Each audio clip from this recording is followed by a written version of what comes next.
We've seared, smoked, and grilled our off with the Weber Searwood over the last month, and in that time, I've noticed some hot, cold spotting.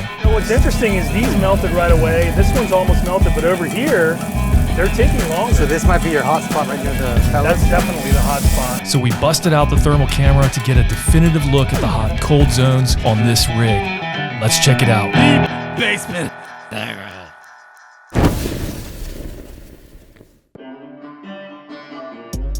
For our first thermal test, we used the standard grates and set the Searwood to 225 degrees to simulate a moderate, slow and low smoke environment. For example, if we were doing ribs or brisket. The thermal coloring is all relative to the top temperature. Blue is hot, yellow/green is hotter, and red is the hottest. That red band right through the middle is the large flavor bar, with the flame and heat diffuser that covers the firebox right under the flavor bar in the center of the pit.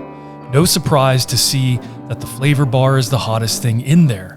However, the biggest hot zone aside from the flavor bar is clearly the back right corner. And the front right corner is also a hot zone, but less so than the back right. A small area in the back left is somewhat of a hot zone. Perhaps the biggest takeaway is how the entire right side of the pit is hotter than the left. This bears out during cooks, where we tend to put meat that needs to cook faster towards the right. Look at the grates' bright yellow heat as we would expect, but on the left side, most of the grates are blue, and there's even some blue on the left side grates directly over the flavor bar. For our next test, we replaced the grates on the right side with the griddle insert and cranked the heat up to 500. We already know that generally the right side is hotter, so it makes sense to have the griddle on that side. But how will the hot zones translate to the griddle cooktop for searing steaks, smashing burgers, and so on? Once again, we can clearly see hot zones at the back right and front right. The middle is reasonable with some yellow, but the front left is dark blue.